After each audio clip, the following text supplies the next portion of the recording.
Did we get connected? Yeah, I lost the connection. I'm coming back. Oh, sorry, Prabhuji. Hare Krishna. That was the name of I'm your Shri. sorry. I don't know what happened. Just got. Okay, Prabhu, please continue, Prabhu.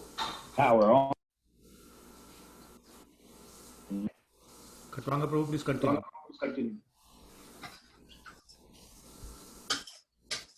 Did we lose Katwanga, Prabhu? I think you didn't reconnect yet, Prabhu. Okay. Did we lose everybody or just it was just me and Katwanga, Prabhu?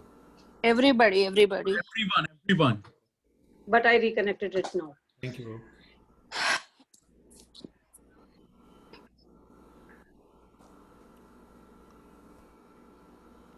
Okay, somebody can take over. Prabhuji, somehow I don't know what happened. Everybody did, Prabhu. Everybody okay? Yeah, so please go ahead. Can I start again? Sure, sure. Yep. Om Vishnu Padaya Krishna Krishna Pristhaya Bhutale Shrimate Bhagavati Vedanta Swami Dine Namaste Saraswati Deve Gaurava Pracharine Nirvishesha Paschatya Shakarine Jai Shri Krishna Chaitanya Prabhu Nityananda Shri Advaita Gadadhar Sadi Gaur Bhakta Vrinda Brinda Hare Krishna Hare Krishna Krishna Krishna Krishna Hare Hare Hare Rama Hare Rama Hare Rama Rama Rama Rama Hare Hare Pachakalpataru Vashchakirpa Pindu Namo Namaha Vaishnavobhyo Namo Namaha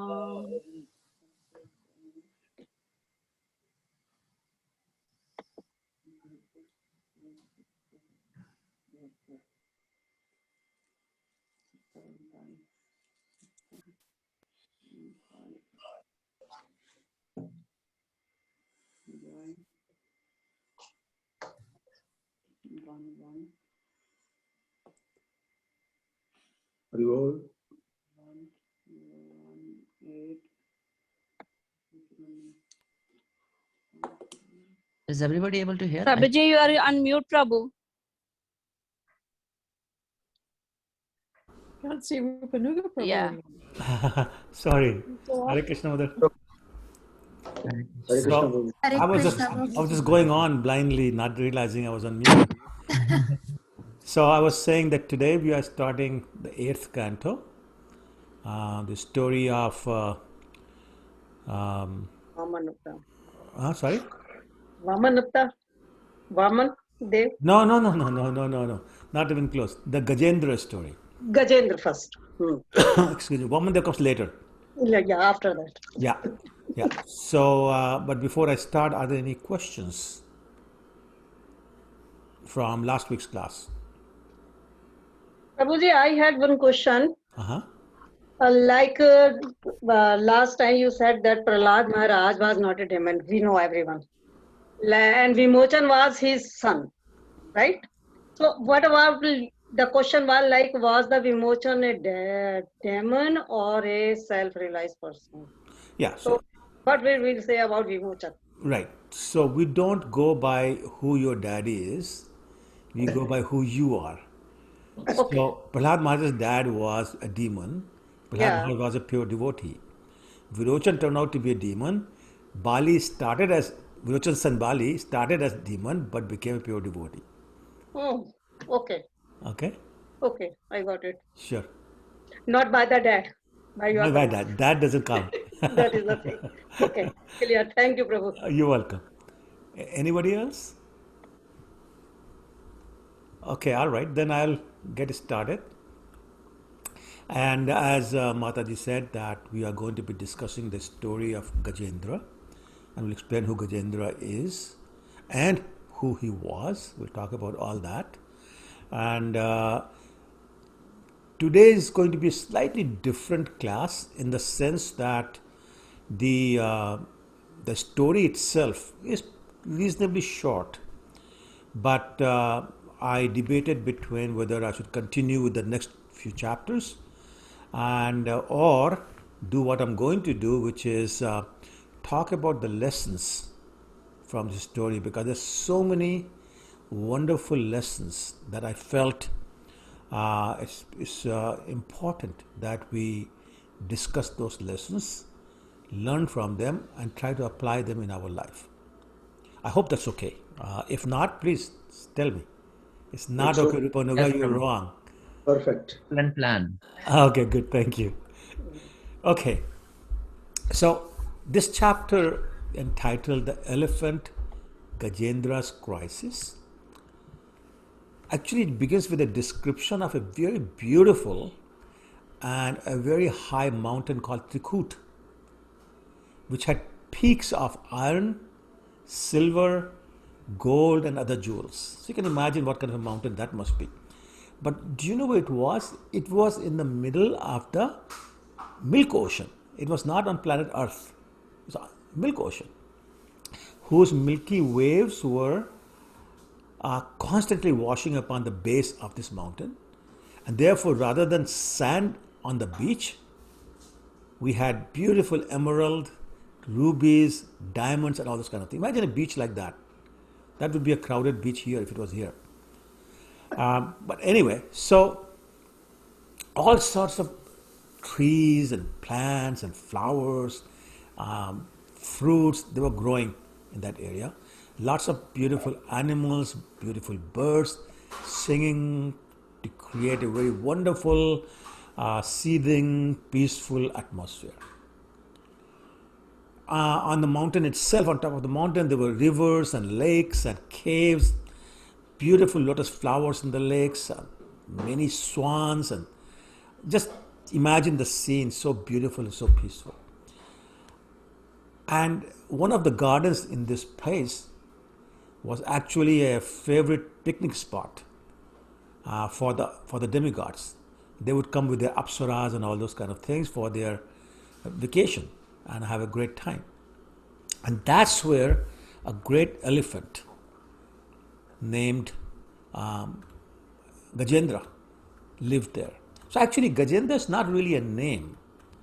Can anybody guess what the literal meaning of the word would be? Gajendra? King of elephants. Exactly. Yes, very good. Thanks, Sonam. King of elephants. That's what literally it means, but everybody just called him Gajendra. Because typically you don't want to take the name of the king, so this is a respectful term for him. So he was the king of all animals that lived in that forest. Actually, when he walked around, even the huge tigers and lions and rhinoceros and all the big animals you can think of, they will literally stand aside out of respect for him. And the other beautiful thing was that the small innocent animals like the rabbits, foxes, the squirrels, they felt so safe in his kingdom because they knew nobody like a lion or a fox or a tiger would dare attack us. So they were happy, they were cheerful, and they just ran around without worrying about any dangers to their life because they knew our king is going to take care of. The Gajendra himself had many, many wives and he had many, many children, wonderful children. And Bhagavatam says they were obedient and kind and very respectful. And I thought maybe there was a comment about the kids in Kali Yuga who kind of not always like that. But anyway, so he was having a great time, great life. Everything he wanted ever was available to him. So once on an apparently normal day, he decided to go on a picnic with his friends and his family just enjoy a beautiful sunny day in the forest. So when I was reading that, I was saying, okay, how many of us remember the good old times when we had family picnic? We got together in a park or someplace with friends and just had a nice afternoon. Anybody remembers that? I guess it was in the pre-COVID days, but hasn't happened in the last 1 year. So anyway, they came to this very large lake, again filled with fragrant lotus flowers and really nice, refreshing, clear as crystal water, and they put their camp there, I guess. And pretty soon Gajendra went into the water to become basically refreshed, and then he was enjoying it so much he started filling his trunk with the water and spraying himself with that, so basically taking a shower in the river, in the lake. And very soon he was filling his trunk and showering all the children and the wives, and they were showering him back with their trunks. Just having a great time, wonderfully nice, blissful family time. And as they were doing all that, they're obviously feeling very affectionate towards each other and just thanking the Lord for giving them the life He had. Well, so far so good. But the problem was that they were in the material world.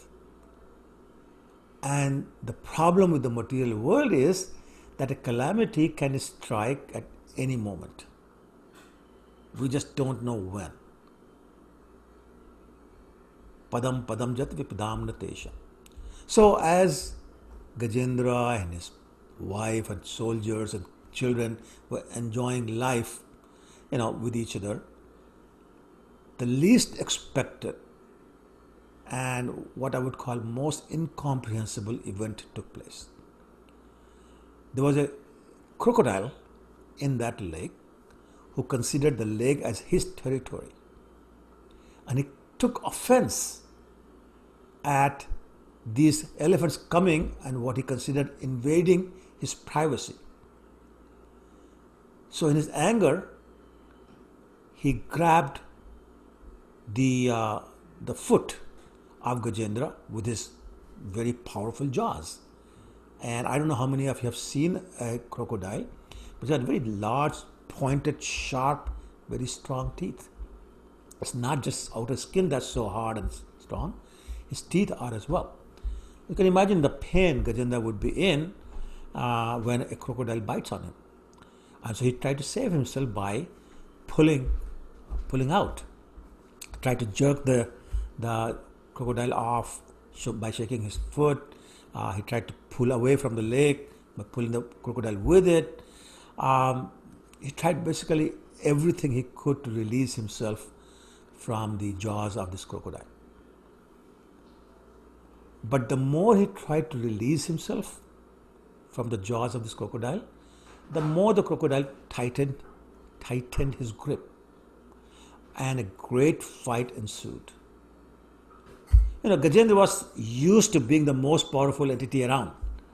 So even now he was thinking that he's so powerful that very soon I'll be able to pull myself out, and then I'll drag the crocodile in the land and I'll kill him.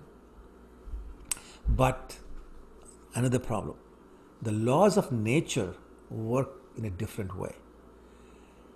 According to them, it doesn't matter how great you are today, how victorious you are today, somebody will defeat you in the course of time. So the fight began and continued. The Gajendra was trying to find his way out of the water, out of the jaws of this crocodile, and the crocodile was obviously trying to pull the Gajendra, or the elephant, deeper into the water. This fight went on. Any ideas how long this fight may have gone on? 1,000 years.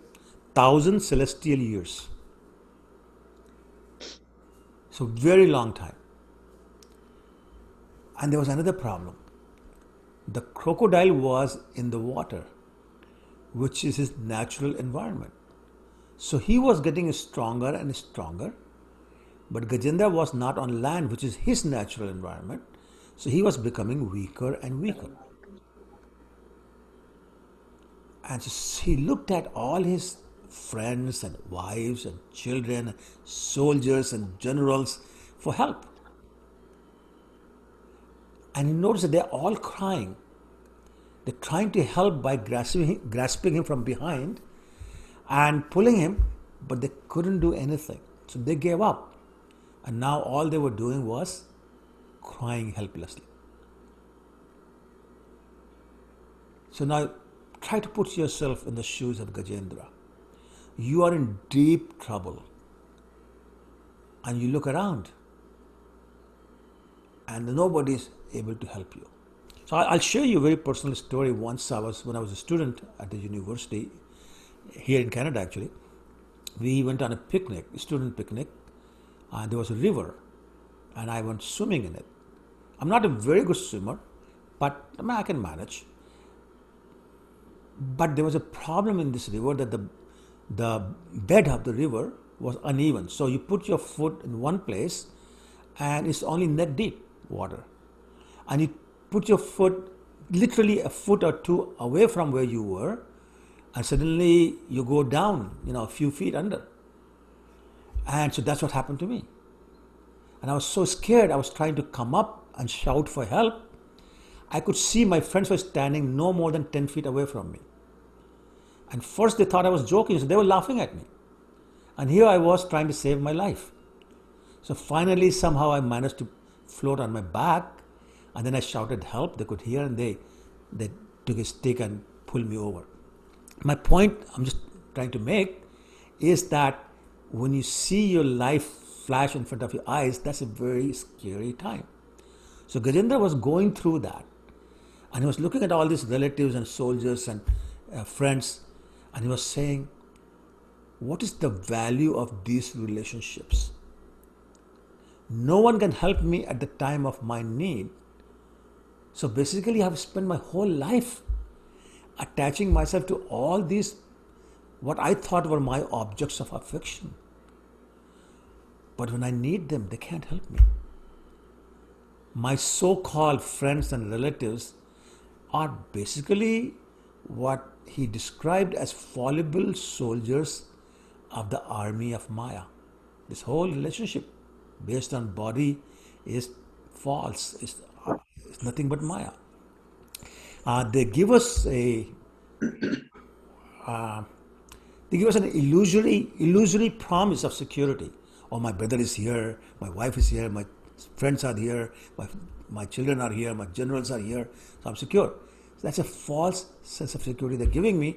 But when the need comes, when the real need is there, they can't help. And he realized that I have wasted my whole life associating with the people who cannot help me. So he started to ask himself, who's the person then who can help me?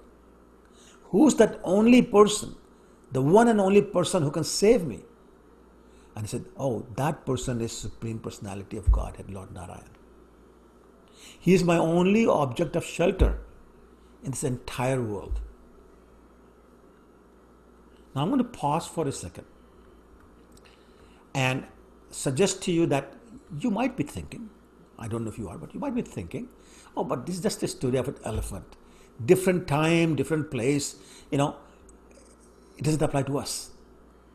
But believe me, it is the story of every one of us. It's the story of everyone's life in the material world. Our tendency is to find comfort, security, shelter in this world, forgetting that this is the world of misery. And guaranteed, all of us will face a time in our life when we will need help, but nobody will be able to help. The only thing then that can save us is whatever we have done for Lord Krishna in the past.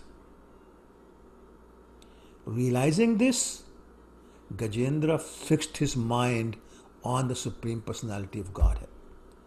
And he chanted a mantra which he had learned in his previous life when he was king Indradumna. We'll talk about that in a second. Who was a great devotee. And having chanted that mantra, they offered many, many beautiful prayers to the Lord.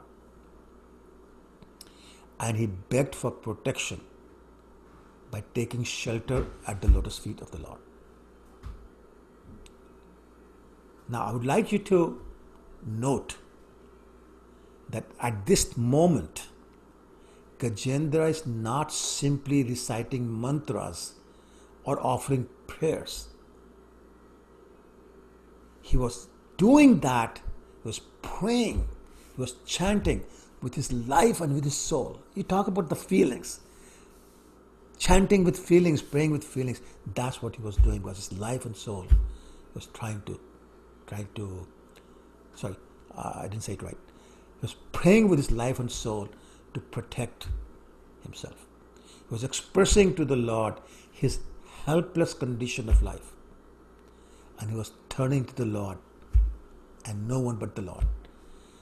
Not once did he take the shelter of any demigod, even though they were witnessing the whole thing. They were witnessing the battle between him and the crocodile. But he did not ask them for help. He asked Krishna. Krishna, what's the word? Sarvasachaham Hridhi Sannivishto. Residing in the heart of everyone, Krishna heard the prayers.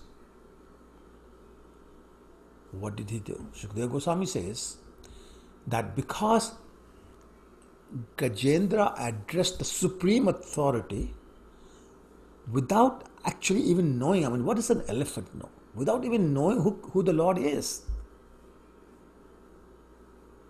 But just because he addressed the Lord with feelings, with his life and soul, Lord Hari, who's the super soul of all of us, appeared before him along with other demigods.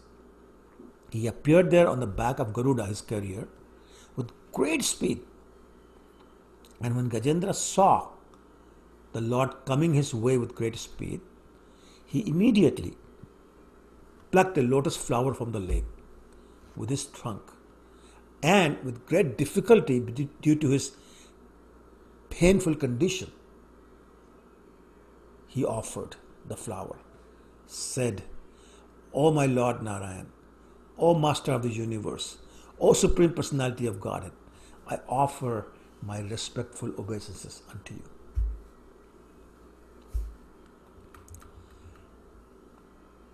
The Lord noticed Gajendra's aggrieved position. He could sense how much pain he is in.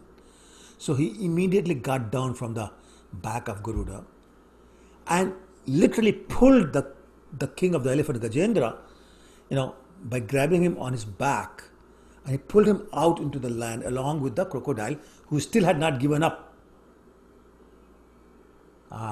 his hold on the foot of Gajendra. But he pulled them both out. Then, as the demigods are witnessing, the Lord severed the head of the crocodile from his body with his chakra, Sudarshan chakra, the disc. And in this way he saved Gajendra, the king of elephant. So you're probably getting curious, well, what's this all about? Who was the crocodile in his previous life? Who was the Gajendra in his previous life? And how did this whole thing happen? So let's start with the crocodile. Excuse me. The crocodile was actually a Gandharva. Who are the Gandharvas, by the way, are demigods who are very good at singing and dancing. Narad Muni used to be a Gandharva, by the way, in his previous birth. Anyway, so he was a Gandharva king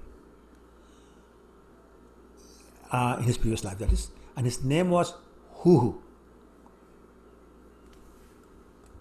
Yes, Huhu, not ha-ha Huhu, that we do when we are trying to be silly as children, but Huhu. And it's not WHO either. It's HU, just to be sure you understand. So this King Huhu, and I love this name. This King Huhu was enjoying one day with these women in the water, and there was a rishi by the name of Devala Rishi. He happened to be in the same water, same lake, bathing. So, being kind of silly and trying to impress his women friends, he went over, the king who went over to the Rishi, Devala Rishi, and he pulled his leg down in the river.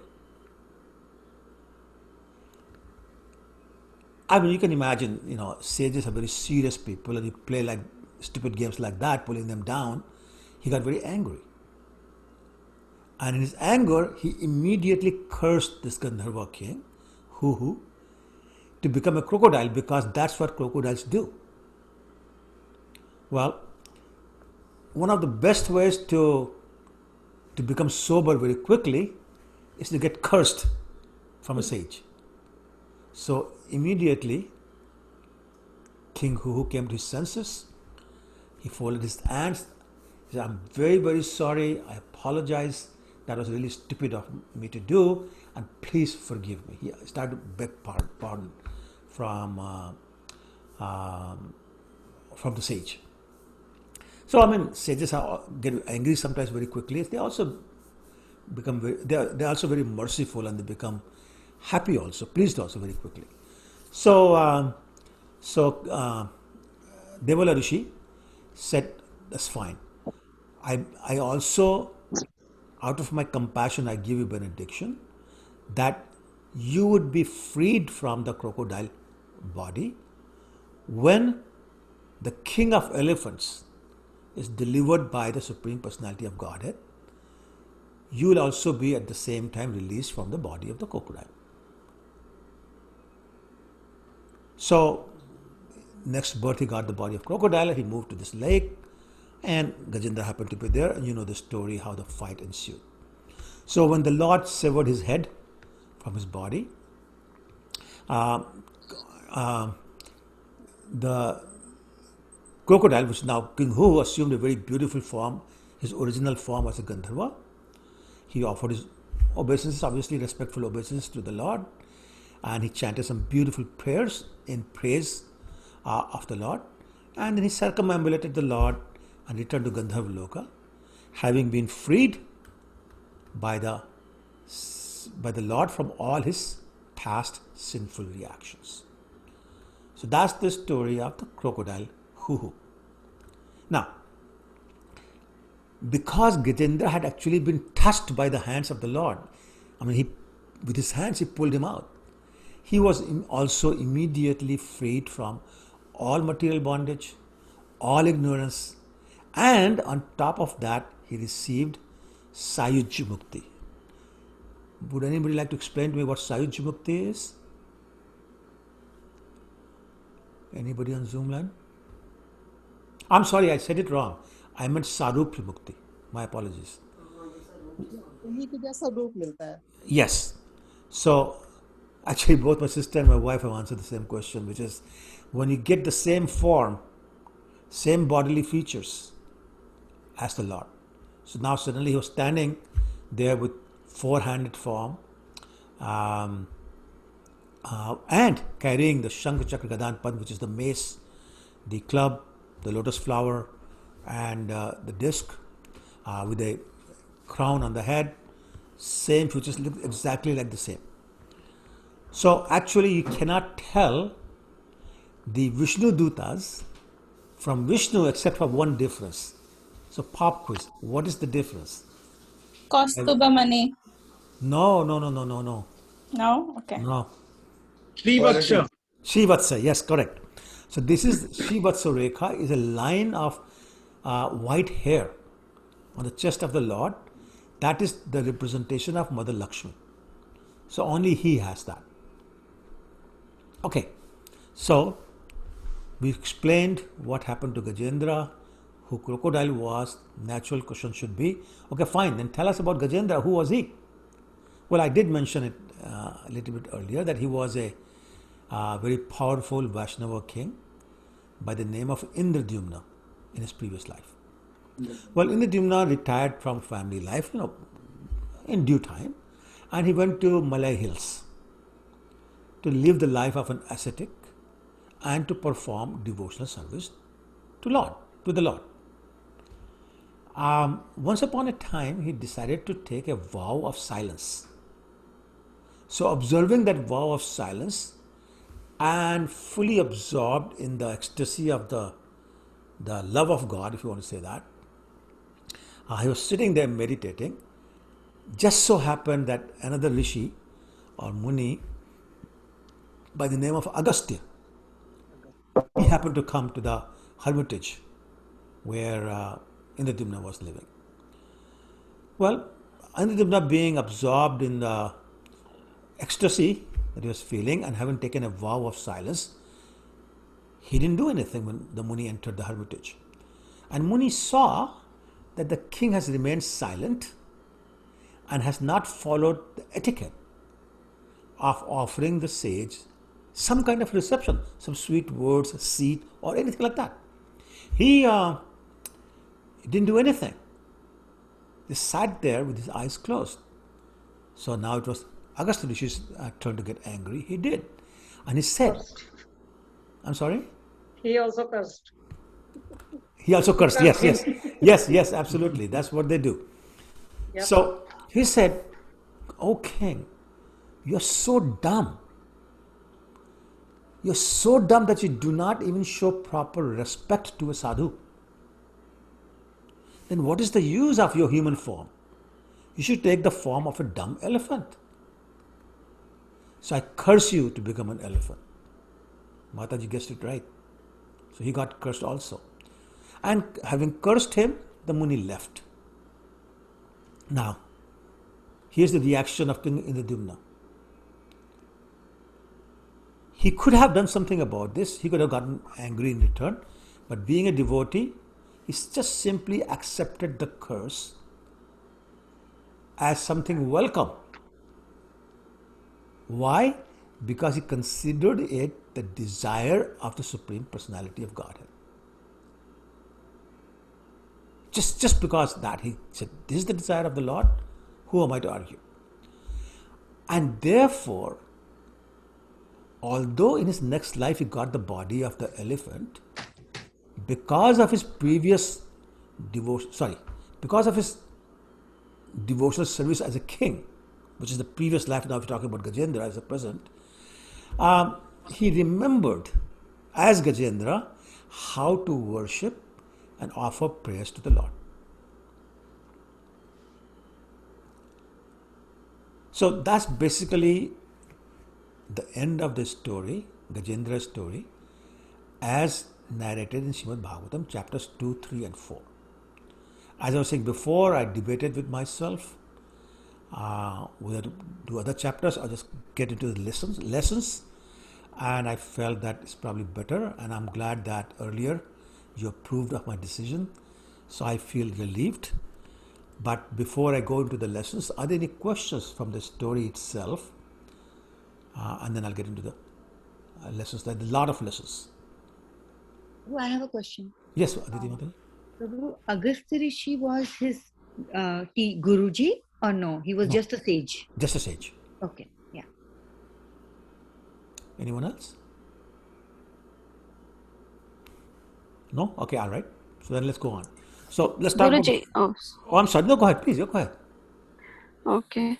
You said that it's in the story that when you were like in the water on your back, so why you did, we never recall God, but in some or the other form, a human comes and help us at that time.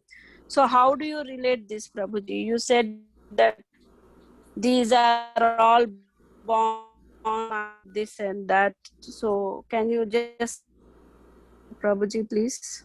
Yeah, so I kind of only half heard what you said. You were kind of breaking up, but I hope I might. It's okay. I understood your question. So the answer is, first of all, it just showed that I'm a rascal, did not think of God. Only No. No. I'm Yes. saying like, No, not like that, Prabhu. I'm just telling you the truth. My bad. No, it's not Sorry. your bad at all. It's my bad. No, because some or the other, only the humans come and help us. It's not always the God. But God sends them, of Oh, I course. see. They give Okay. them the idea that go and help. So, so that's how I'm asking. Yeah, no, so you're right. When God wants, He sends a suitable boat or a person to help you. He doesn't want no boat shows up, no man shows up, or the man shouts from the beach saying, I can't swim, I wish I could save you, but I can't swim, so I won't come. So he just watched everybody, watch you drown. So clearly still God's desire, God's plan. I mean, in my case, for example, maybe I wouldn't have made it up when I was able to float up. Maybe I wouldn't have. Maybe my foot would have gotten stuck somewhere, and then that would be the end of it. These classes won't be happening. I mean, if that had happened, right? So it's still Krishna's plan. No? Okay, I shouldn't have used your example. I'm sorry about that, Prabhuji. But No, don't be sorry. because some or the other way, any human only comes and help us. So that's what I was thinking. Like, these are all ways, these are all Maya, no friends or no relatives come up at the time. So some or the other person only comes and help us. So that's what I was thinking. Yeah, no, you're right. But who sends that person? Yep, that is the thing. And then how come? Yeah, not that's what everybody- again Krishna sends. And how come not everybody is saved? I mean, we hear all the stories every day. This monsoon somewhere, 5 people died. Typhoon somewhere, 15 people died.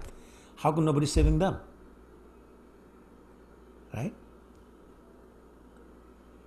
Okay. Okay. Prabhu, Okay. just a related, but many a times, most of us are not able to see Krishna's hand. Yes. And instances like that happens. Yes, we will talk about that. And we'll talk, actually, hold off. I'll cover that, okay? But remember the question, if you feel I have not covered it, then ask again. Don't let me forget it. Okay? Anybody else? Okay, let's start with the lessons then. First lesson. This story teaches us a very basic instruction. And that instruction actually is also mentioned in Bhagavad Gita, chapter 2, text 40, I think, or maybe 41. Nehavikram nashosti pratyabhayo na vidyate. Swalpam api yas dharmasya trayate mahito bhayat. Which basically saying that whatever little amount of service we do, it is never lost. Whatever little amount of spiritual advancement we make is never lost. And there's another story in Shrimad Bhagavatam that we have covered in our classes, the story of Jad Bharat, who was King Bharat, but even when he took the body of a deer, he did not forget. And the next birth was another farmer's son or whatever, and he did not forget whatever he had learned and practiced as King Bharat. So there are many stories like that actually. So the point is that at the time of the greatest need that we may have, those devotional credits are there to help us. And Krishna never forgets anything we do for him. This is his love. If you pick up a small piece of paper from the temple floor because it's trash, Krishna remembers, you clean the temple for me. And even if we forget him, he never forgets us. Even if once in our life we chant the name of God sincerely, Krishna will never leave us alone. There's a very famous story. It's a poster, and I'm sure 50% of you at least know this story, but it's like, few seconds, so I'm going to tell you anyway. The title is Footprints. And the story goes like this. A man is walking on a beach with God. In front of him, the scenes from his life are flashing in the sky.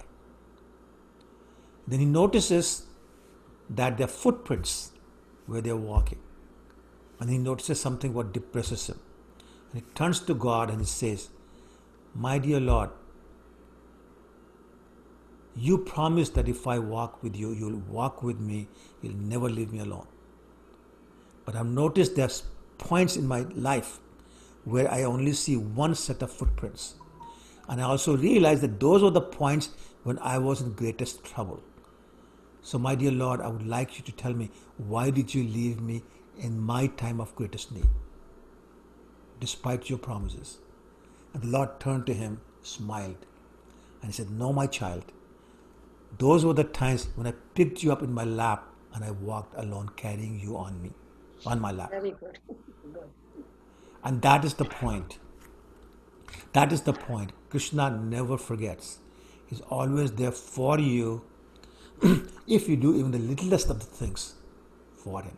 And by the way, no matter what you do, for him it's little because he's so infinite.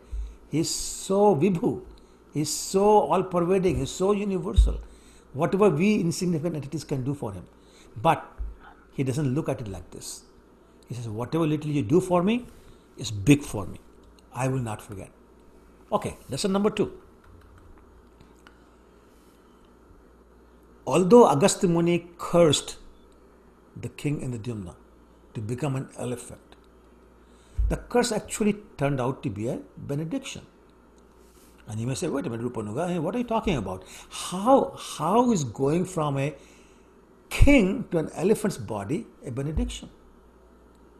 Well, it is so simply because by undergoing one life as an elephant, King Indradyumna was promoted to Vaikuntha, to become a personal associate of the Supreme Personality of Godhead. And who knows how many lifetimes it might have taken King Indradyumna to get that position without that curse. We don't know, but it could be many, many, many, many, many. Okay, point number 3. And I think we can relate to this. It's easy to welcome good things.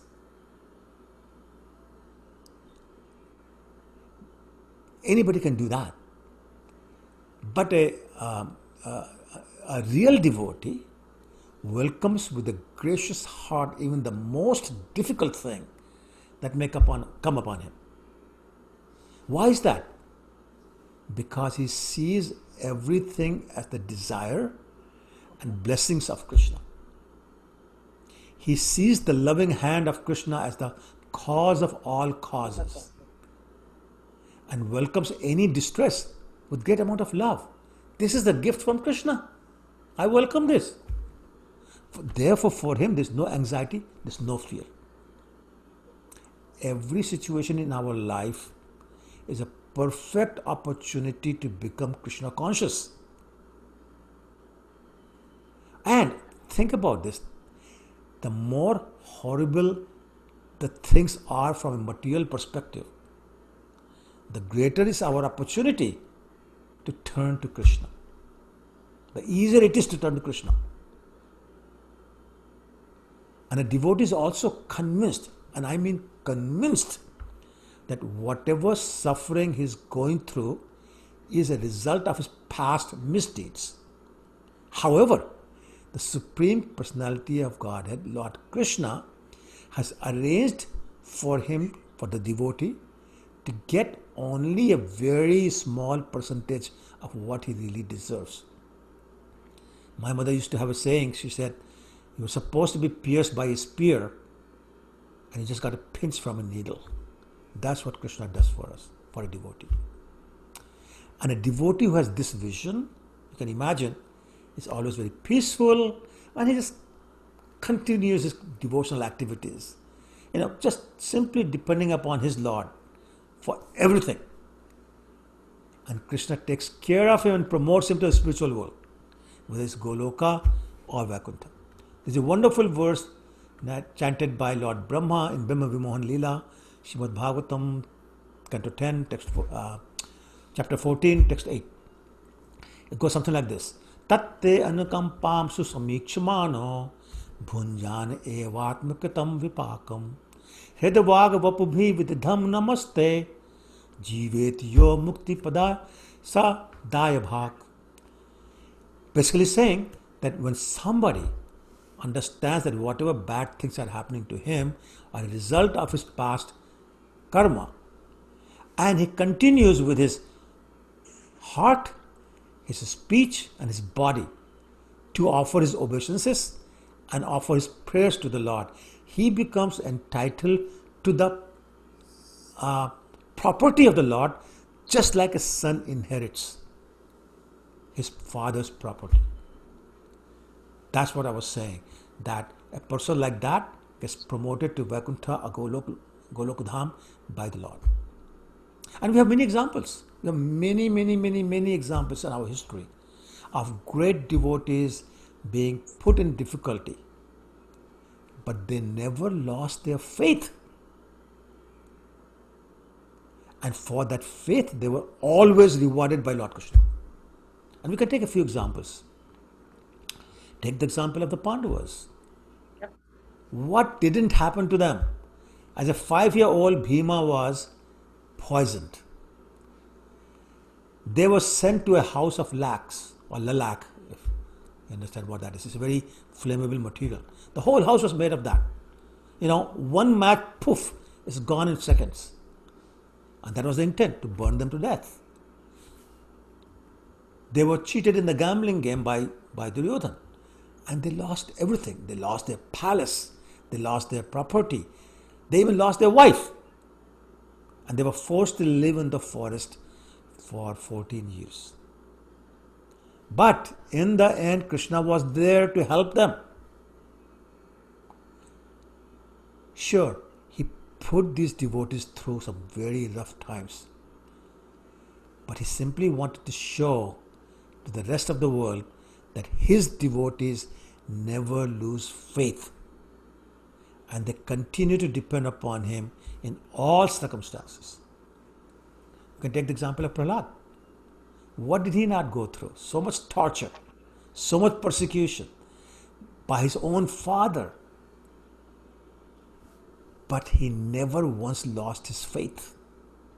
And the Lord was there to save him every time, whether it was from the crushing blows of the heavy stones, or stomping by the elephants, or piercing by the tridents, or bit by the poisonous snakes, or scorpions, or burnt in the fire by his aunt. You name it. Everything was tried. But there was the Lord, saving him at every point in time, at every step. And finally, the Lord gave him the throne of the entire universe. You become the emperor of the universe. This is how Krishna works. This is how it works. He uses his greatest devotees to show to the rest of the world the standards of surrender, how to surrender. And by learning from the examples and following the examples and their teachings, we can also become perfect, provided we apply it. I'm going to pause for a second and ask Gajendra Nandan Prabhu, did I answer your question? Or was there more to your question? Yeah, it answered perfectly, Prabhu. Thank you. Okay, great. Thank you. Anybody else? Okay, all right, then I'll keep going. Fourth point, and I already said this, Padam Padam Jat Vipadam Natesham. This is a verse from Shrimad Bhagavatam. It basically says there's a danger at every step in the material world. So think about it, the story that we just heard from Gajendra. One moment, Gajendra is the king of the elephants. He's residing in heavenly planet. He's extremely strong. There he is having a nice picnic with his family. And boom, no advance notice, no indication, nothing. And there he is in the jaws of the crocodile. And despite his amazing strength, he cannot get out of the jaws of this crocodile. He's trapped. And to make it worse, the crocodile is getting stronger and stronger as the time goes by. And the king of elephants is getting weaker and weaker and weaker as the fighting goes on. What does that mean? It means the crocodile is biting the foot of the elephant harder and digging his teeth even deeper, causing extreme physical and emotional pain. I'll come back to the point of emotional pain in a minute. Gajendra is now about to lose his life. His wives, his children, his friends and soldiers are standing there on the beach, helplessly watching him go closer and closer to death. We have a very famous incident in Mahabharata about Draupadi. When Dushasan decided that he was going to strip her naked in the assembly of all these people, she was fighting. She was fighting Dushasan for her honor. For her, her chastity was more important than her own life. Her honor was more important than her own life. And she was pleading to everybody who was there. She was insulting people who were not helping him. She was begging everyone. But her 5 husbands, her grandfather Bhishma, her teachers Dronacharya and Kripacharya and Vidura, her uncle Vidura, they were all sitting there, not able to help her. She tried to fight herself, but she had no chance against a man, Dushasan, who had the strength of 6,000 elephants in his body. No chance. So that's when, with very sincere feelings and in the mood that, my Lord Krishna, I have nothing but you. I have nothing but you. There's no one except you who can protect me at this time. And in that mood, she threw her hands up and surrendered and chanted the name of God. Hey Krishna, hey Govinda. And you know what? When he was chanting those names, he was not trying to finish the 16 rounds.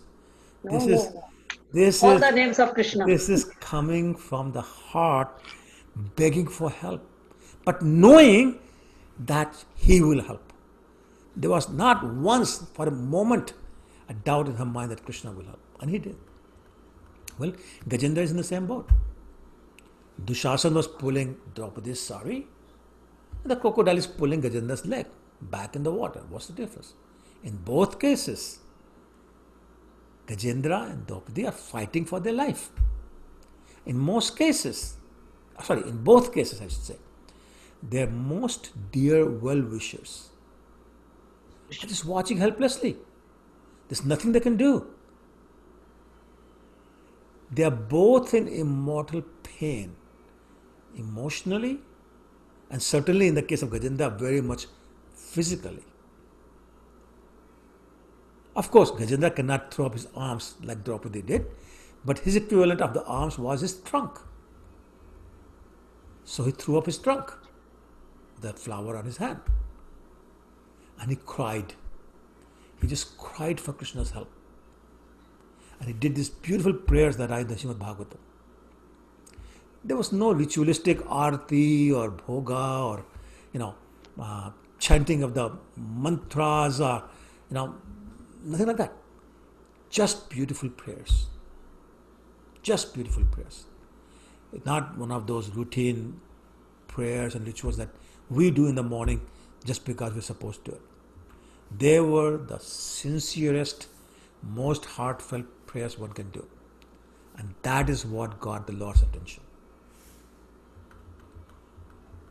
His Holiness Radhanath Swami once gave the example of a message or letter, I should say, in an envelope that we may receive every once in a while. Nobody writes letters anymore, but still, we may receive a package or an envelope.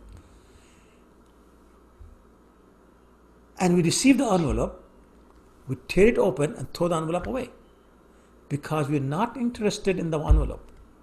What are we interested in? It's the message, the contents of the envelope. What's in the letter inside the envelope? So what is the equivalent of that letter or the message inside the envelope? It's our feelings. It's our intent. It's like the bhava, as they say in Sanskrit. That is what Krishna is interested in, not the envelope, which is the prayer that we're doing or the rituals we're performing. So we must understand, Krishna accepts the intent of the devotees. And that is what Gajendra is doing when he raises his trunk and offers a lotus flower to the Lord and surrenders his life.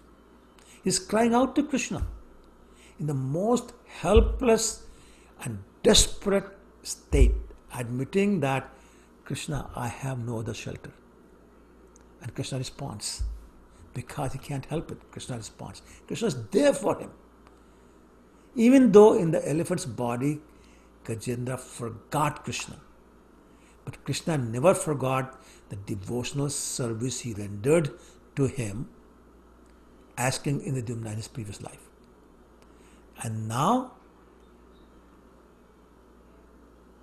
that this is the greatest time of need for Gajendra, what is Krishna doing? First, this very interesting sequence. What is Krishna doing? How is he reacting to these prayers? First thing is, to the situation. How is Krishna reacting? First thing he does is reawakens Gajendra's remembrance of his devotional service as King Indradyumna and gives him this unflinching faith that Krishna is here for me. He's watching me. He's hearing my prayers, my cries. He knows exactly what I'm going through, what pain I'm going through. And he knows I am surrendering to him at this time. And he's here. In his heart, he's feeling, I know, Krishna, you can hear me. I know you are here. I know that you are with me and that you will accept my surrender. You will. This is your nature. He has this complete faith. Gajendra has this complete faith. He's not offering prayer in the mood that maybe the Lord will come. I hope he comes. I hope he can hear me. I hope he exists. What if he doesn't exist? What if his ears don't reach me? Nothing like that. That faith made him believe all this. And we should have the same faith. We should have same strong faith when we perform our devotional service. Whatever service that is, whatever service we may be doing, that's not important. What's important is that we have complete faith that here and now, at this very moment, Krishna is present. He's present in my heart. He's present everywhere. He's watching. He's hearing. He's responding. He's accepting my efforts. And if I'm doing it properly, Krishna at this very moment is pleased with me. That is devotional service. That is bhakti. And that is the conviction. And only when we have that type of conviction, then and then only we are able to put our heart into what we are doing. Otherwise, it's just rituals, it's just motions. Because bhakti is about offering our love in whatever we do. Krishna doesn't care about the quality of the preparation of the bhoga. Krishna doesn't care about the flowery words we may be able to use in our prayers. He only cares about what is our feeling behind those prayers. What is our bhava behind those prayers. That's what he cares for. The message, not the envelope. That is devotional service. Offering with love. Offering with devotion. So, excuse me. So basically bhakti is about offering our love to Krishna in whatever it is we're doing. And so if we are not convinced that Krishna is right here at this moment, watching and accepting, how can we offer our love?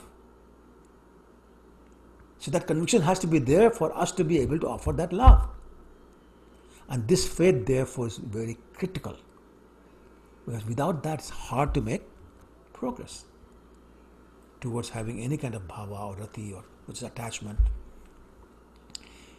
But that bhava, that faith, let me rephrase that. That faith can only be obtained by associating with devotees who have that same level of faith and by hearing and chanting with them.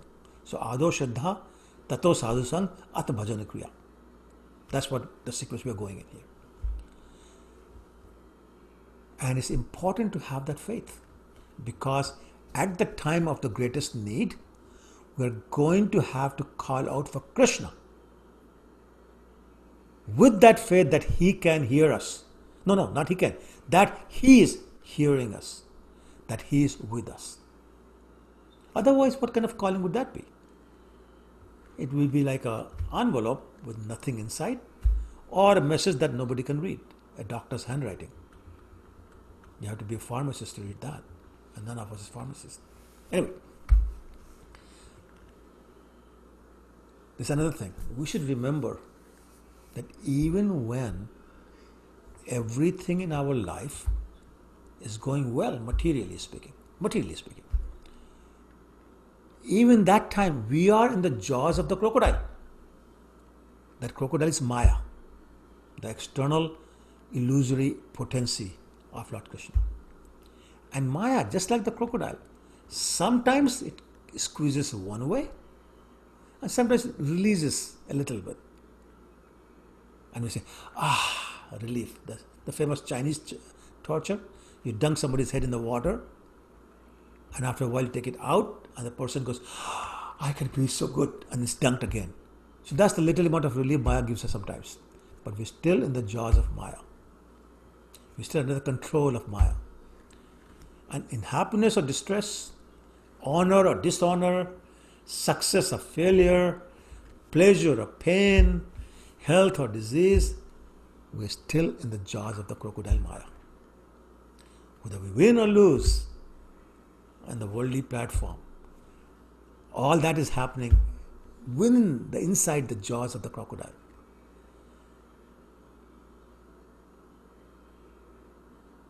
And that crocodile has many, many teeth. They're all sharp. Interestingly, some actually feel good when he bites on this particular tooth. The dentist might say L1 or L4 or something like that, which is the positioning of different teeth. But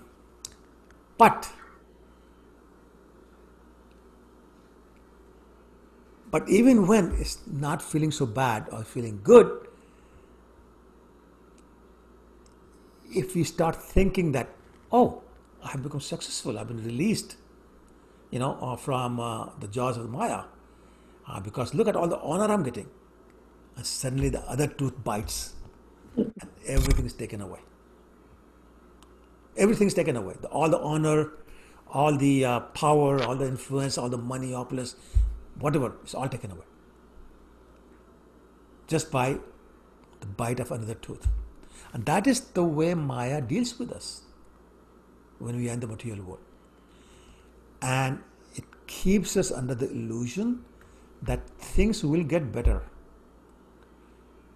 No matter how bad things are, Maya tricks us to think that things will get better. This too shall pass. Better days will come. This is night. The sun will rise. Day will come. Or the crocodile will get tired, and after some time, and it's going to go away and become so tired, and I'll pull myself out. And as long as, this is the irony of the life, as long as we keep thinking like that, why would we surrender? False hope means no surrender.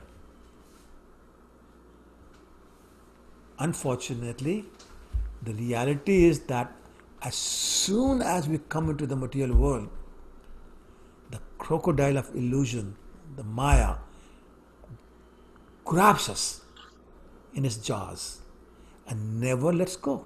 Never lets go. The only thing that can break us loose from the jaws of the crocodile of Maya is when we totally humble ourselves like Gajendra and realize that we are completely helpless and we surrender. There's no other way out of the crocodile's jaws except to surrender. And Krishna said that actually in Bhagavad Gita 7:14. Daivi hi esha gunamai mam maya duratya mamev je prapadyante maya etantarante. Only those who surrender to me fully are able to cross over this Maya. The rest of us stay in the jaws of Maya because she's so strong, nobody can defeat her. So therefore, if we want out, we must have the faith that yes, if Krishna wants to save an elephant, he can do it. What's the big deal? If Krishna wants to appear from a pillar, he can do it. What's the big deal? all he's trying to do is show his love for the devotee. All the stories in Bhagavatam, Ramayana, Mahabharata, they are the stories of how Krishna or Lord Rama is there. He's there to protect the love of his devotees. And how his devotees have this unflinching faith that my Lord is here. And the Lord will protect me. And with that faith, they surrender to the Lord completely, 100%, their body, mind, their speech, and they do this with love. And if you notice, all the great scriptures, they're all about the reciprocation of the Lord's love with his devotees, with his Krishna, with his Lord Rama, with his Lord Nrsimhadev, you name it. It's all about the exchange of love between the Lord and the devotees. So therefore, whatever we do, we should be with real bhakti, real devotion, real feeling, real bhava. At each moment, whether we're chanting a japa or doing kirtan, that is the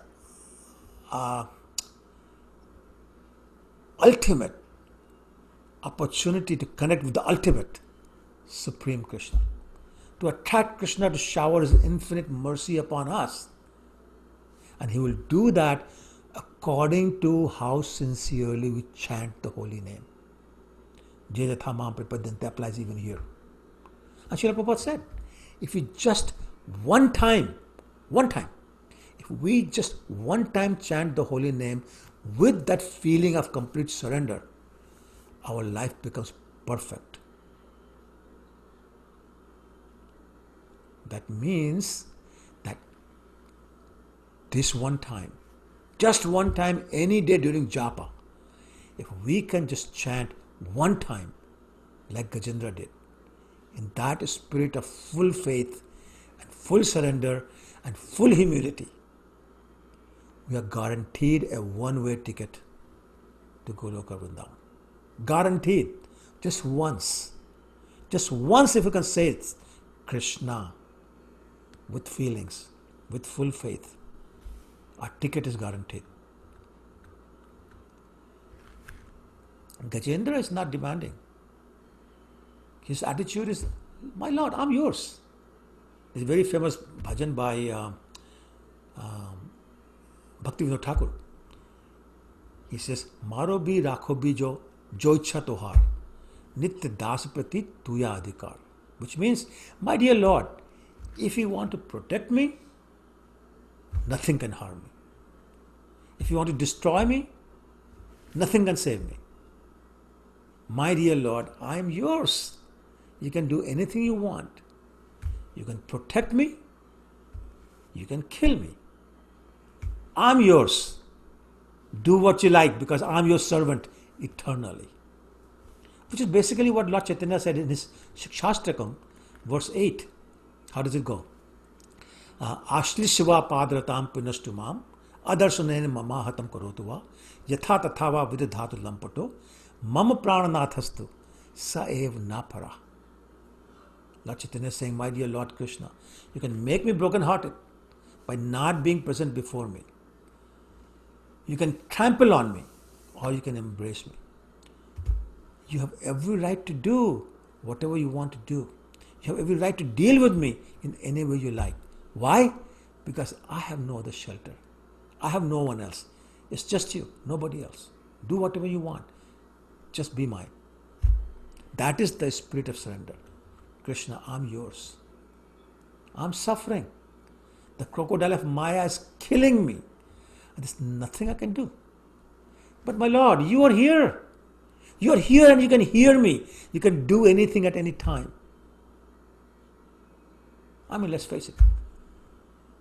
If Krishna wants to, he can join us on this Zoom call. Look around, is Krishna sitting there? Maybe one of the boxes says Krishna. Maybe he's here. It's all about our faith. If you call him, he'll join us. But we have to call him with the faith that's strong enough to to induce him to do that.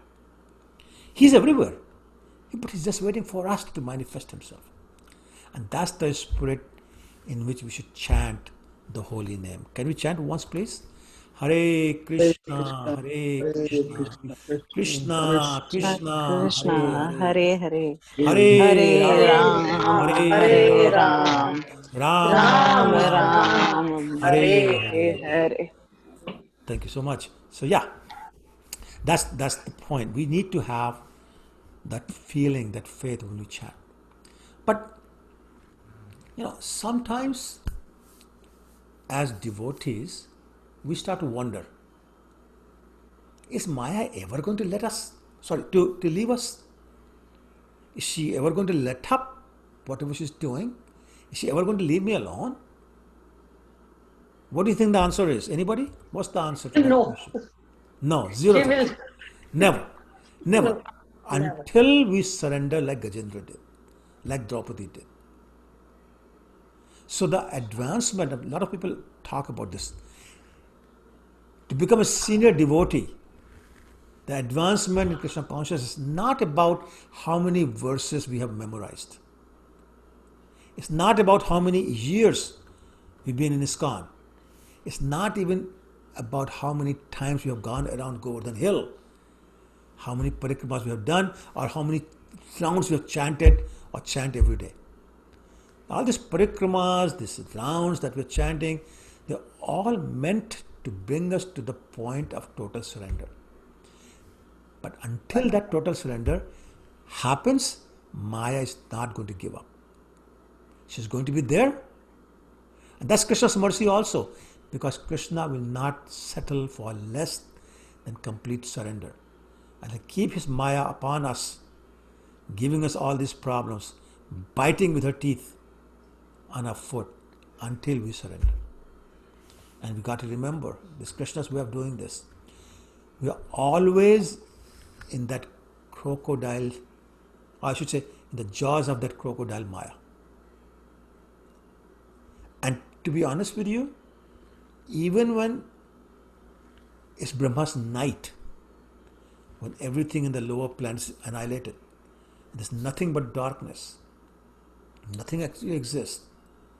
Even that time, the crocodile of Maya exists. Even at that time, we are in the jaws of Maya. Although we are asleep, we don't realize it, but we are still in the jaws of Maya. Maya doesn't let us go, even during the annihilation. And therefore, as soon as the day happens, Brahma wakes up, we wake up, and we find we're still there. We're still in the grasp of Maya. Maya doesn't go to sleep. She's awake 24 hours a day for eternity. But Krishna says, you know what? I'm going to show up as my holy name in the age of Kali to deliver us. And that's when we realize what a blessing this crocodile is.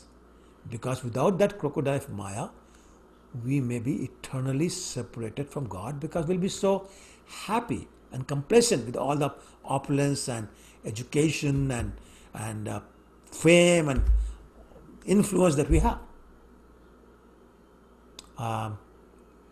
Bhogashwar prasaktanam taya aparhat chetsam vyavasayatmaka buddhi samadhana vidiyate. Why would we ever serve God if we are so happy and comfortable? So the suffering becomes important. Without that, we may be eternally separated from God. So Maya makes us suffer the way she does, in the form of crocodile. And we should be in the spirit of Gajendra and learn to sincerely take shelter of the Lord as we are chanting His holy name. Hare Krishna, Hare Krishna, Krishna, Krishna Krishna, Krishna, Krishna, Hare Hare Hare, Hare, Hare Ram, Hare Ram, Hare Hare Ram, Ram, Ram Ram, Ram, Hare Hare. Hare Hare. The material desires will never go away until we surrender to Krishna. And as long as we have material desires, we will be in the material world, which is the place of misery, and miseries will happen. So, here's a warning. Whatever the situation, don't let Maya trick you into thinking, oh, don't worry. Don't worry. my jaws will get lost after some time and you'll be all right, because that's never going to happen. Sometimes the suffering will come in the worst possible way, and that's what happened to Gajendra. I mean, he was totally humiliated. Not only was he in physical pain, but he was completely humiliated in front of the people who honored him, who worshipped him. He was the king. His own family members, his own wives, who considered him infallible. His own children, who considered him their shelter. His own subjects, who feared him because of his power. In front of everyone, he was helpless. He was totally defeated. He had nothing. It is in that state of humility, in that state of helplessness, that he was surrendering his life to the Lord through his prayers. My Lord, I'm yours.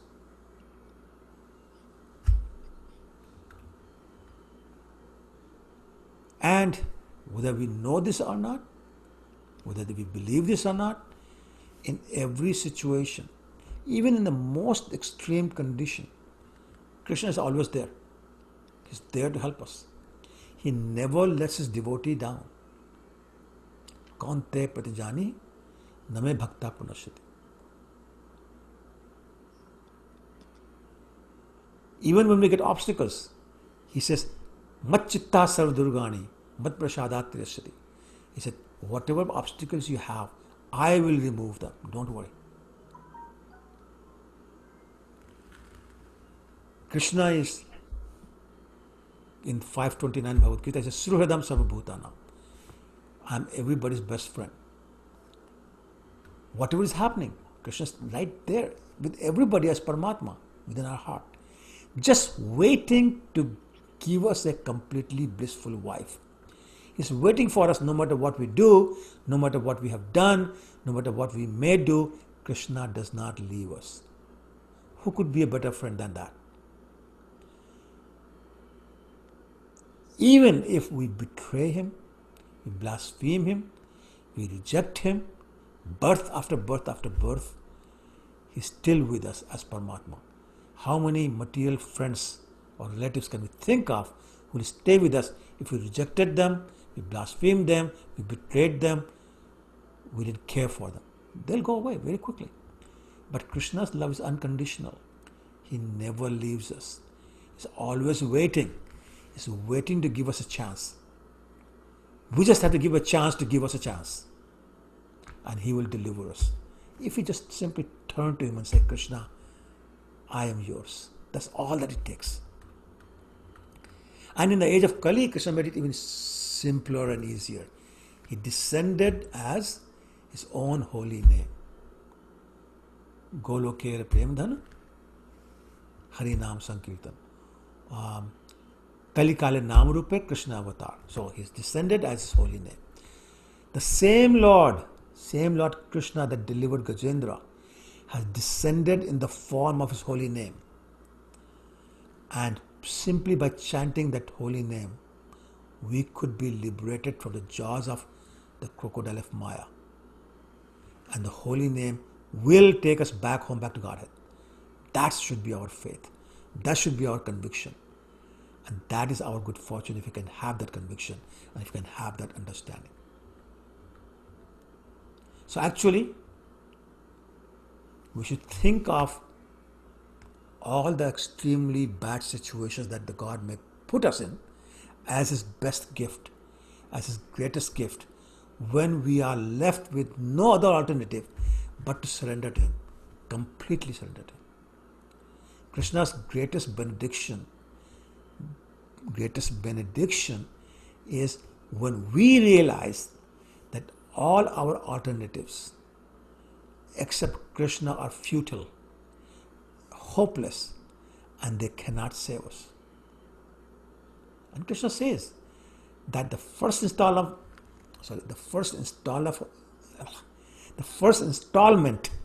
of mercy that he gives to his devotees is to take away everything. There's a wonderful verse in 10th canto. Yes saham anugranami harishye tad dhanam sanai tato dhanam tijanti asya Swajana Dukha Dukkhitam. He says that I will take away everything when I gave my special mercy to a devotee, to the degree that he's got no one else left, no one else left to turn to. And that's the situation I want to put my devotee in, so that just like Gajendra, he will not know where to turn except to me. And when the devotee has nowhere else, no one else to turn to except Krishna, then Krishna says, I have got you. I've got you. I've got you back. Don't worry. As Krishna takes away everything, he gives himself to the devotee. Because the devotee is turning to Krishna with so much devotion, so much dependence, so much helpless feeling. Like a baby crying for his mother, offering prayers and chanting the names of the Lord. And Krishna says, I got you. I got you back. I'll keep my promise of always being there for my devotees. And he does that. He did that for Gajendra. He did that for Draupadi. He did that for Prahlad. He'll do it for us. If and if only we can have that faith that he's there, he's listening to us, he's watching us, he's happy to help us. And he will help us if we get into that helpless state. If we get to that mood of complete surrender, if we develop that feeling of love and devotion for Krishna, he's there for us. He'll keep his word. Kante pratijani, name bhakta punashati. I'll stop and see if there are any questions or comments or corrections or just chastisement. What are you talking about? Prabhu, only pain can lead to that kind of affection. I mean, if we consider God as a mother, how can mother can give pain? Very good question. Excellent question, Mataji. Thank you for asking. My mother used to say there are different types of people in this world. Some who learn just because they know it from previous birth or whatever, somehow they just know. Some learn from the scriptures. Some learn from the experience of other people. Some learn from their own experience, otherwise they cannot learn. And some never learn unless you beat them up like anything. And we are in the final category, unfortunately. Krishna has given us all the opportunities. He comes down to the material world as an avatar or himself. He sends the representatives of his to preach to us. He creates all the scriptures. He comes down as Archa Vigraha form, so we can worship him, associate with him, learn from him. He descends as his own name. He does all this for us, so we can develop that love for him. We still don't do that. We're so complacent. We're so busy in self gratification. We're so busy wanting to be controller and the enjoyer. Then he says, okay, then I have no other choice left but to beat you up. And that's why we are in the material world. The nature of the material world is like a jail. We are being punished.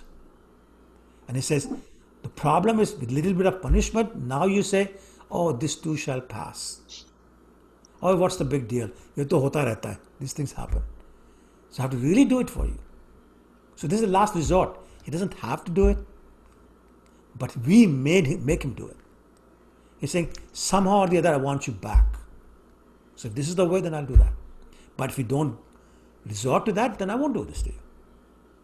Not every devotee goes to this. But people are scared of being Krishna Bhakta. They have a feeling that everything will be snatched from them. They're really scared. Yes, you're right. And I personally know people like that. Again, I'll give you another example. A friend of mine, this is about 10-15 years ago, a friend of mine was told by his doctors that unless we can find a kidney for you, or was it liver, either kidney or liver, I forget, within a day or two, you're going to die. Like within a day or two, you're going to die. So they found a kidney for him. They did a transplant. It was successful. He was fine. So as he was in the hospital recuperating, I went to visit him.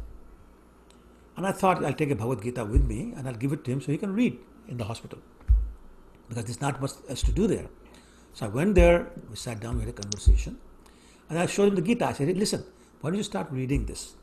This would be really nice. And I opened the introduction where it says the Hare Krishna Maha Mantra. As you can just chant this mantra, you can read this and just read. So he took the book and suddenly he was looking very worried. And I'm saying, hey, what's the matter? What are you thinking and why are you so worried? He said, I have a question. I said, what's the question? He said, if I start chanting, if I start reading this book, does that mean I can't eat meat anymore? Does that mean I can't drink anymore? That was his worry. This is the man who was told that he got 2 days to live. And somehow by Krishna's mercy, he got the kidney. It's so rare in those 2 days. And he survived. And he's saying, do I have to quit drinking? If I do, then I don't want to chant mantra. So people like that have to be put in that situation to chant. Otherwise, they never will. Krishna says, somehow or the other, I want you to chant my name. Somehow or the other, I want you to come to me. Somehow or the other, I want you to surrender to me. If that means I have to take everything away, or I have to punish you, then I will do that. But one point, he says, only when I give my special mercy, I take everything away. He does not give his special mercy to everyone. As a matter of fact, to most people who say, I offer you my obeisances, here's $5 for the gullak or the donation box, but I want to win a lottery. $5 million, $55 million. To them he says, you want to do business? Fine, let's do a business. Because then I'm done. You scratch my back, I scratch your back, I'm done. I have no further obligations. So to them he doesn't give his mercy. His mercy of the material kind, which is not mercy. He's talking about his real mercy will take you back home with him. He's talking about those people. So ordinary people like me don't have to worry about it. We are happy with the material condition we are in. We're not going to get that mercy. It's for special people whom he'll take with him. So ask those people who say to you, you have a choice. You can just have fun here and keep coming back. You can go to that place where there's nobody returns from, where it's nothing but bliss. That's the choice we have. So I hope I addressed the question. Thank you, Prabhu. Sure. Hare Krishna, Prabhuji. Rajan Prabhu, Hari Bol, how are you? Good, Prabhu. Very, very beautiful and heart-touching class, Prabhu. Thank you, Prabhu. Really, really thankful to you. So, Prabhuji, I just have one, just something which came to my mind is, he talked about Agastya Muni and how he cursed, him, so that he had to undergo all this. So I'm just thinking the potency of all these munis, because even when they are hurt or when they feel offended, their curse turns a person, like, is such a blessing for that person, and he's able to get what people are yearning and spend millions of lifetime to get, and probably they will never reach there. So first of all, with the potency that they possess, they themselves would be such highly elevated, or are they not?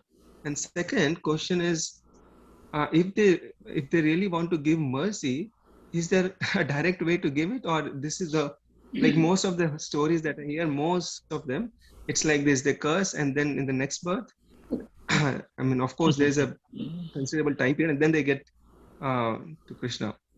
Yeah, excellent question, Babu. Excellent question. First question was, they must be very powerful to. There's a nice message in the chat.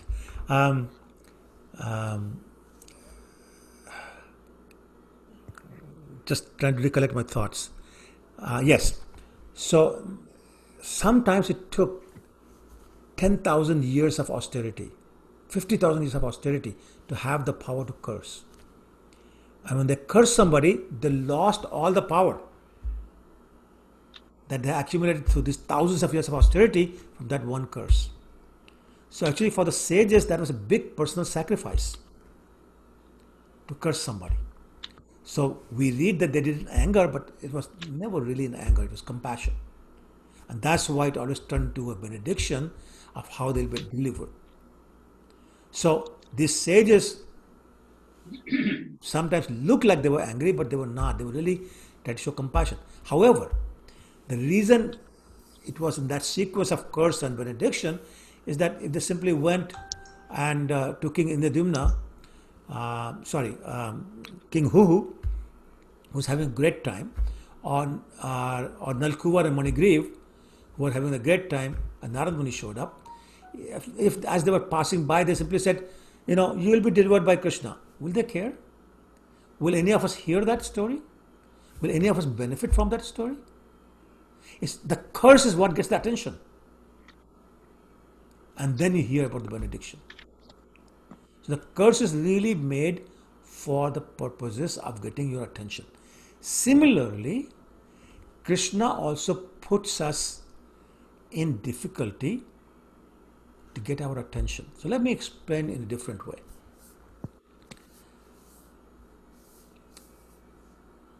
In the summer, I'm thinking India, in the summer season it's 45 degrees outside. How would you like to take a hot shower? You won't. But a nice cool water from a well would feel really good. Or in Canada, when it's minus 16 degrees outside, a hot shower feels really good. How would you like to take an ice cold shower on that day? You won't. If we never had any kind of difficulty, no illness, no sickness, no COVID, no headaches, no migraines, no hangovers, no loss of investment stocks, no loss of job, no loss of property, nothing ever went wrong in our life, how often will you think of Krishna? We'll become so complacent. Bhogeshwar prasaktanam. Our consciousness will be gone. We'll be eternally separated from Krishna. But Krishna says, what's more important is that you think of me. Manmana bhav mad bhakta. Madhyaji mam namaskuru. That's when mame vashasyas. What is it? Mame vasya yukta evam atmanam mat prayana. Or mame vasham satyam te pradjani piyosimit. That I guarantee that you will come to me. So he's saying that I put you in difficulty, so in the time of difficulty you will think of me. And when you think of me, I will help you. And Mother Kunti was so convinced, convinced of that, she begged for difficulties, calamities. Yep. Vipada sadhata shasvat tatra tat jagat guru. What's the next line? Bhavatam darshanam jat syat. Apuna bhav darshanam. Because when I think of you in my times of difficulty, you show up. And when I see you, I know I will not come back to this material world again. So therefore, my dear Lord Krishna, give me nothing but calamities. Not once or twice, all the time. So that's the mood. And that's why Krishna is doing it. To remind you of it, otherwise you won't think of it. Oh, who's Krishna? Oh, come on, Krishna, don't bother me. I'm having a fun time with my wife. Or I'm playing with my children. Come back tomorrow. So Krishna, being smarter than us, says, I got to create these things because I care for you. It's like, I don't know if your parents ever grounded you, but I used to ground my children until they stopped working, which is basically a punishment, saying, you're not behaving, there's some punishment for you. I'll take your TV privileges away or something like that. I'll take your video games away. That's basically to make you behave properly. That's what Krishna is doing. That's his only purpose. He doesn't enjoy giving us pain. Otherwise, he won't come back to rescue us. Or when he got pain, he won't take it upon himself like he did for Haridas Thakur. 22 markets being whipped and not a cry from Haridas Thakur. No pain. Well, Lord Chaitanya told him why. Because he took all the whip lashings on his back. And he showed his back. All black and blue. So that's what Krishna is doing. So Prabhu, I hope I answered your question. Yes, Prabhuji. Thank you so much. Okay, thank you. Good question. Really good question. Anyone else? Yes, Prabhuji. Yes, Prabhu. Prabhuji, like you said, that we should always see that Krishna is always there, and Krishna must be one of the squares in the Bhagavatam class today also. So that is, we all try to do that, but sometimes, what happens is that whenever anything happens, I feel, oh, it is my karma, so I have to suffer it. I'm suffering is because I did bad karmas and I'm supposed to do it. And at that point of time, when we have such kind of a thought, that also takes away the fact that we don't, or maybe I don't think much about Krishna. And even if I think about it, then I feel, oh, Krishna has so much to see. Why would he, consider my problems or my little thing or what is happening with me? I mean, he has so much to manage.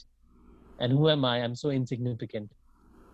So that surrender and that dependence doesn't happen much. Yes. So you're being very practical, and that's what happens a lot of times. But here's the flaw in the thought process. First is that thinking that whatever bad is happening is because of my past karmas and not blame somebody else for it is the correct thinking. But that's the first half. According to the verse that I quoted in my class, the second half is while you're doing it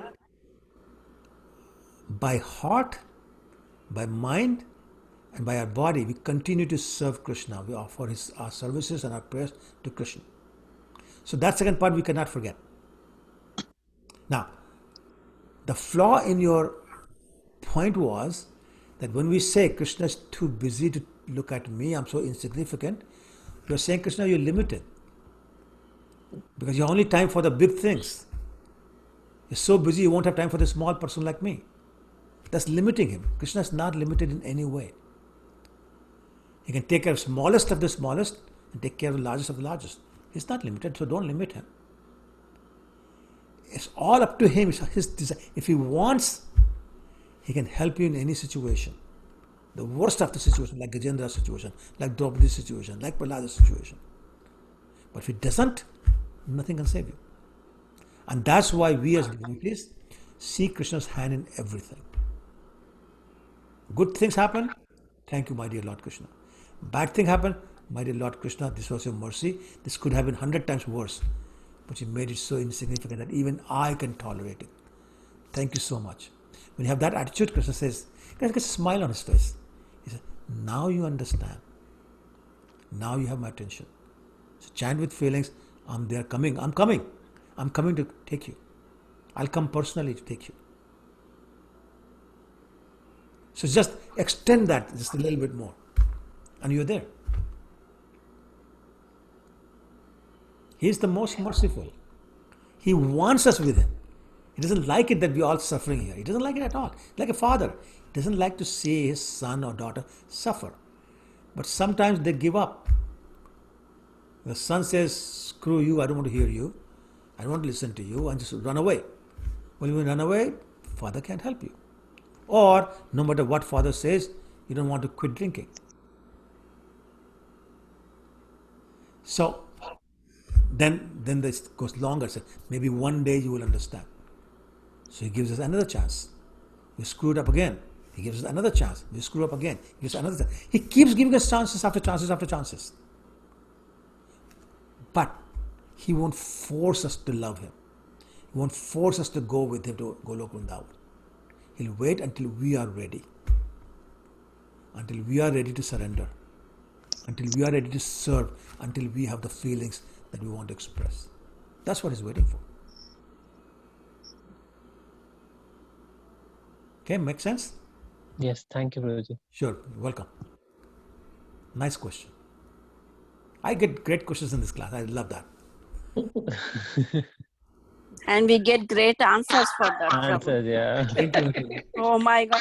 I just want to ask Prabhu, do you read all this anywhere or is really from, like, does Krishna, today class was so mesmerizing. Oh my God, I don't know how to express it, Prabhu, but I feel that Krishna was saying many answers to my questions, like we have so many doubts. You were like, everyone was so quiet and no one was interfering. Yeah, that's true. I feel that like maybe everyone went through the same thing, same emotion what I went through. It's like, Yes, I Mataji. want to cry, but I am unable to cry. So some emotion, mixed feelings. Oh my Gajendra Moksha, hearing that. Oh my God, maybe Prabhuji, I Quite don't know. interesting. Quite interesting. Yeah, no, it's so Very nice. nice today. Bah. You're such a Very wonderful. nice. Very nice, Prabhu. Today it's like refreshing, Prabhu. Really refreshing. Thanks a lot. Thanks you so much for today's class. Thank you for that. I appreciate that. This is Very one of those interesting. stories that's just full of lessons. Very interesting. Very interesting. Lecture. Thank you so much. Any other questions or comments? I know We don't want this to end ever. Thank you. Seriously, Prabhu, That's go ahead common. if you can, please. Yes. Actually, Shalu Mother, this was in your honor because you cancelled your flight to come here. Oh, This was in your honor. It was Prabhu's icha because I kept my luggage in the car and after that I cancelled it. Wow. See, Krishna's rewarding you. Yeah, and now I'm hearing all these things in India. I don't know how come he always comes and saves me at the last moment. Yeah, it's bad. It's really bad there. It's really bad. It's the worst right now. It's the Krishna land. He's going to change it very soon. Yes. Actually, there are very few cases in Vrindavan. Our friends in Vrindavan, I talk to them regularly. And they say even at Kumbh Mela, there were hundreds of thousands of people, but no reported cases of COVID. But I believe it's his land. Very soon he's going to take care. Oh, yeah. Because a lot of bhakti is going around everywhere. Everybody is doing part puja. Absolutely. Absolutely. Yes. Yes, very true.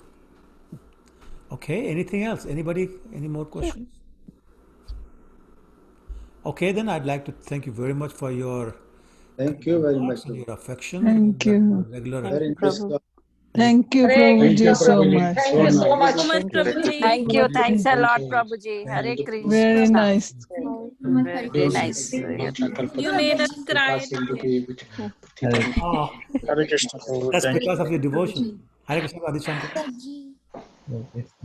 Thank you so much. Very nice. Hare class. Krishna, Prabhu. Hare Krishna. Hare Krishna. Hare Krishna, Prabhuji. Hare Krishna. Hare Krishna. Hare Krishna, Mother. Thank you, Prabhuji. Hare Krishna. Thank you. Thank you. Thank you, Sunana Mataji. Hare Krishna. Hare Krishna. Prabhu. Hare Krishna, Prabhuji. Thank you, Prabhuji. Thank you. Hare Krishna, Prabhuji. Hare Krishna. Nitya Tata Prabhu. Hare Krishna.